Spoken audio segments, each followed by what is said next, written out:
अस्सलाम वालेकुम viewers, you are watching my YouTube channel. मेरा नाम अहमद है और आप देख रहे हैं लर्निंग ऑन यूट्यूब चैनल।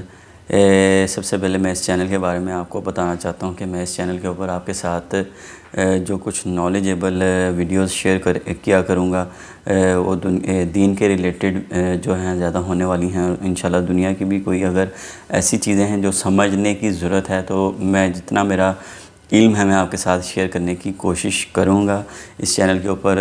तो आज के जो वीडियो के टॉपिक की बात कर लेते हैं। आज की जो वीडियो है उसका टॉपिक ये है कि नमाज जो हम बाजमात पढ़ते हैं उसमें जब कोई रकत रह जाती है हमसे, जमात के साथ नहीं शामिल हुआ जाता, तो उसका क्या तरीक़ाकार है। मैं जानता हूँ कि काफ़ी लोगों को इसके बारे में अच्छे से इन्फॉर्मेशन है, लेकिन जो लोग इसके बारे में नहीं जानते हैं तो मैं चाहता हूँ उनके इल्म में इजाफ़ा होना चाहिए, क्योंकि नमाज ऐसी चीज़ है जो हमारा रूटीन का वर्क है। और एक ये भी रिक्वेस्ट है कि जो लोग नमाज़ नहीं पढ़ते हैं वो बराए मेहरबानी नमाज ज़रूर पढ़ा करें। ये दुनिया फ़ानी है, यहाँ कुछ नहीं रह जाना, हम सब ने यहाँ से रुखसत होना ही है। तो हम क्यों ना अल्लाह को जो है राज़ी करें और जो उन्होंने हम पे नमाज फ़र्ज़ की है उसे पढ़ें। तो व्यूअर्स, बात ये है कि जब हम लोग मस्जिद में जाते हैं बाजमात नमाज़ अदा करने के लिए, तो उसका ये सिलसिला है कि जब आप मिसाल के तौर पे ज़ोहर की नमाज़ की बात कर लेते हैं तो उसकी जैसे कि आप सब लोग जानते हैं कि 4 रकतें हैं। मिसाल के तौर पर आप मस्जिद पहुंचे हैं तो आपकी एक रकत जो है वो मिस हो चुकी है, यानी कि रह चुकी है। अब आप दूसरी रकत से जाके इमाम साहब के साथ शामिल हो गए हैं, ठीक है। तो जैसे आप शामिल हुए हैं, आपने इमाम साहब के पीछे खड़े होकर नमाज़ अपनी दूसरी रकत कंप्लीट की, अत्तहियात में बैठे हैं, फिर तीसरी रकत पढ़ी, फिर चौथी रकत पढ़ी है। जब चौथी रकत में आप आएँगे तो अत्तहियात पे जब आप बैठ जाएँगे इमाम साहब के साथ, सारी जमात के साथ, तो उसमें आपने क्या करना है कि जब आपने सबसे पहले तो अत्तहियात जो है वो अशहदु अन ला इलाहा इल्लल्लाहु वहदहु ला शरीका लहु व अशहदु अन्न मुहम्मदन अब्दुहु व रसूलुहु, यहाँ तक पढ़नी, अशहदु अन ला इलाहा इल्लल्लाहु व अशहदु अन्न मुहम्मदन अब्दुहु व रसूलुहु, ठीक है। तो यहाँ तक आपने अत्तहियात पढ़नी है, ठीक है। तो यहाँ पे आपने यहाँ तक पढ़ के खामोश हो जाना है। उसके बाद दुरूद पाक और जो है दुआ नहीं पढ़नी। जैसे ही इमाम साहब सलाम फेरेंगे आपने जो है उठ के खड़े हो जाना है और अपनी जो पहली रकात रह गई थी उसे कंप्लीट करना है। कंप्लीट कैसे करना है? सबसे पहले आपने जो है उसमें सना सुब्हानक अल्लाहुम्मा व बिहम्दिका व तबारक अस्मुका व तआला जद्दुका व ला इलाहा गैरुक, जो हम सना पढ़ते हैं अपनी नमाज के शुरू में, वो पढ़नी है।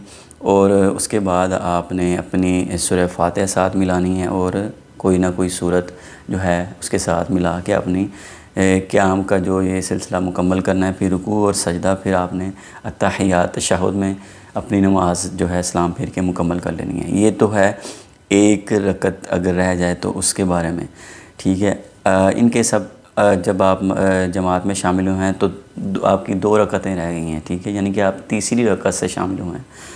तो उसमें क्या सिलसिला है कि जब आपने इसी तरह पहले की तरह जब 2 रकतें पढ़ लेनी है तो अत्तहियात में आपने दुरूद पाक से पहले वाला हिस्सा सारा मुकम्मल कर लेना है। और फिर दुरूद पाक और सूरह जो है सॉरी जो दुआ है वो आपने नहीं पढ़नी। जैसे ही इमाम सलाम फेरेंगे आपने खड़े हो जाना है।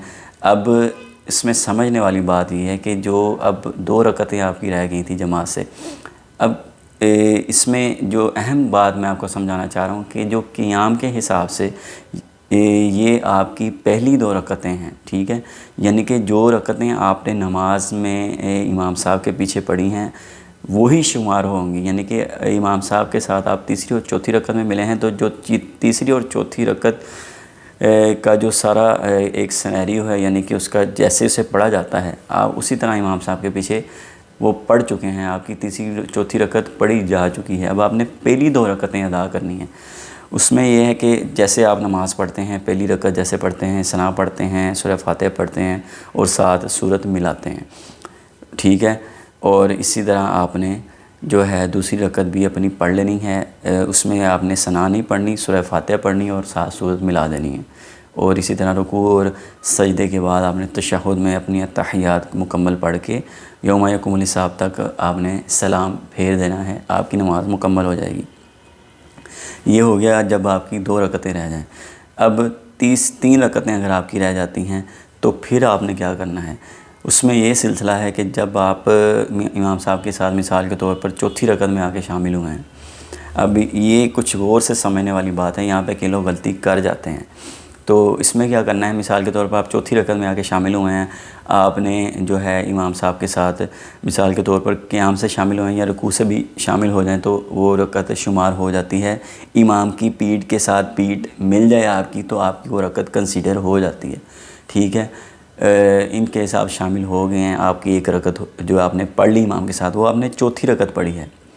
ठीक है, अब यहाँ पे समझने वाली बात यह है कि जब आप जो है दुरूद पाक से पहले वाला हिस्सा सारा पढ़ के, अत्ताहियात जितनी दुरूद पाक से पहले पढ़ के आप जब इमाम के सलाम फेरने पे आप खड़े हो जाएंगे, तो अब जो क़याम के हिसाब से है ना, जो क़याम में आप चीज़ें पढ़ते हैं, क़याम में जो आप सारा कुरान पाक पढ़ते हैं, वो उस हिसाब से ये पहली रकत आपकी कंसीडर होगी। ठीक है, तो आपने उसी तरह इसे कंसीडर करना है, अपना सना पढ़नी है, सूरह फातिहा पढ़नी है और 7 सूरत मिला देनी है। ठीक है, ये तो एक बात होगी। अब जब आप रुकू करेंगे, मैं पहली रकत की ही बात कर रहा हूँ, यानी कि जो आपने जो आपकी रह गई थी उसमें जो पहली रकत है उसकी बात कर रहा हूँ। जब आपने रुकू में जाना है, फिर आपने अपना रुकू वाली तस्बीह पढ़ के खड़े हो जाना है और इसी तरह आपने सजदे में चले जाना है। जब आप सजदे में चले जाएंगे, दोनों सजदों के बाद आपने जो अत्ताहियात के हिसाब से, ये अब आपकी दूसरी रकत है, आपने अत्ताहियात में बैठ जाना है। ठीक है, क्योंकि अत्ताहियात हर दूसरी रकत पे अत्ताहियात होती है, यानी कि आप पहली रकत पढ़ें, दूसरी में अत्ताहियात पे बैठते हैं। अगर 4 रकतों वाली नमाज है, ठीक है, ज़ोहर, असर, मगरिब और इशा, यानी कि 3 वाली भी और 4 वाली भी, तो आप दूसरी रकत में अत्ताहियात पे बैठते हैं और फिर अगर 4 वाली तो चौथी पे बैठते हैं, अगर मगरिब है तो तीसरी पे। तो आपने अत्ताहियात के हिसाब से, ये आपकी दूसरी रकत है, आपने अत्ताहियात पे बैठ जाना है। यानी कि इसी रकत के शुरू में आपने सना भी पढ़ी है, सूरह फातिहा भी मिलाई है और सूरत मिलाई है। ठीक है, और आपने अत्ताहियात के हिसाब से, आपकी दूसरी रकत है तो आपने अत्ताहियात पढ़ लेनी है दुरूद पाक से पहले पहले। ठीक है, उसके बाद आपने फिर से खड़े हो जाना है। अब यहाँ पे ये आपकी क़याम के हिसाब से, यानी जो क़याम में पढ़ा जाता है उसके हिसाब से ये आपकी दूसरी रकत है जो आपसे रह गई थी जमात से। तो इसमें आपने क्या करना है कि उसी तरह जैसे नमाज की तरतीब है कि हम दूसरी रकत में सना नहीं पढ़ते हैं, सूरह फातिहा पढ़ते हैं और 7 सूरत मिलाते हैं। ठीक है, तो ये आपने ऐसे कंप्लीट कर लेना है और इसी तरह आपने रुकू करना है और सजदा करना है। सजदा करने के बाद आपने यहाँ पे अत्ताहियात में नहीं बैठना। आपने ऐसे नहीं कंसीडर करना कि आपकी वो जो पहली रकत पड़ी थी तो अब दूसरी रकत के हिसाब से मैं अत्ताहियात में बैठ जाऊँ, नहीं। आपने अत्ताहियात को इस तरतीब से लेके चलना है जिस तरह जो आपकी रकतों की तरतीब है। ठीक है, यानी कि रकातों की तरतीब के हिसाब से अत्ताहियात को लेके चलना है, क्योंकि आपने एक रकत बाद जमात पढ़ ली थी तो आप दूसरी रकत में हैं अत्ताहियात के हिसाब से। लेकिन जो है आपका क़याम में पढ़ा जाने वाला हिस्सा उसको आपने उसी तरह लेके चलना है जैसे जो आपकी नमाज जमात से रह गई है, यानी कि जो आपने इमाम साहब के साथ नहीं पढ़ी, आपने चौथी रकत इमाम साहब के साथ पढ़ ली है। ठीक है, तो आपने बाकी 3 रकतें अपनी पढ़नी हैं शुरू वाली, उसी तरतीब के हिसाब से, क़याम के हिसाब से रखना है। तो ये आपकी जब तीसरी रकत आ जाएगी, ठीक है, तो आपने क्या करना है, दूसरी रकत की हम बात कर रहे थे, सॉरी, तो आपने अत्ताहियात पे नहीं बैठना। ठीक है, आपने जब शुरू में सूरह फातिहा पढ़ी, 7 सूरत मिलाई, रुकू किया, सजदा किया, आप खड़े हो गए, आप तीसरी रकत पे आ गए जो आपकी रह गई थी। अब आपने उसी तरह अपने क़याम के हिसाब से सूरह फातिहा पढ़नी है। और जैसे कि आप लोग जानते हैं कि फ़राइज़ नमाज में तीसरी रकत और चौथी रकत में सूरह फातिहा के साथ सूरत नहीं मिलाई जाती। ठीक है, तो आपने जस्ट सूरह फातिहा पढ़नी है और फिर आपने अपना रुकू करना है, सजदा करना है और आपने अत्ताहियात के हिसाब से, वो आपकी चौथी रकत है, आपने वहाँ पे अपना जो है अत्ताहियात पढ़ के और अपना कंप्लीट सारा पढ़ के यौम यकुमुल हिसाब तक पढ़ के आपने सलाम फेर देना है। आपकी नमाज जो है मुकम्मल हो जाएगी।